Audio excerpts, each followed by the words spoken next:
Hey, kudara ikoko. Hey, it was you. Munu wacho anoda mbiri. Itotu mbiri. Abande masiku mbiri. Ndakudemba munhu wangu wakutarai. Ndakudemba munhu wangu wakutarai. Uyu anogara ari pafoni. Okaya anogona kungokuposta.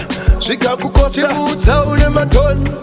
Oti hazvina basa imboinvesta. Ndokurechesta hanzi ikoko kutara.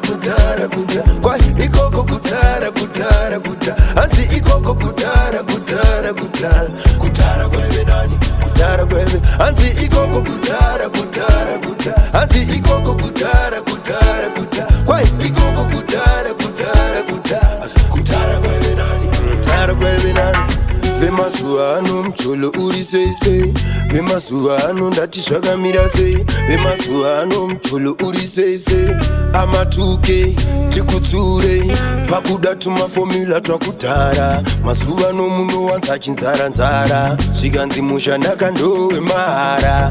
Pakuda vanobhadhara. Ototi akuchuna feya apa akuchuna deya. Akutoda deliverance nesiku prayer. Uchiri wakateya wabva wamunonokera.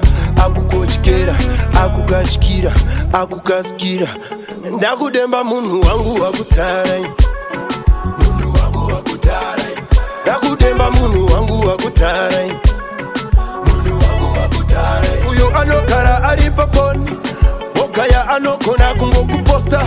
Svika kukosta chiudza une matoni.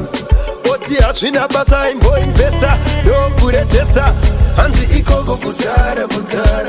Kwa ikoko kutara. Hanzi ikoko kutara. Kutara kweve nani? Kutara kweve. Hanzi ikoko kutara. Hanzi ikoko kutara. Kwa ikoko kutara. Kutara kweve nani? Kutara kweve. Wacho anoda mbiri. Itotu mbiri. Abande masiku mbiri.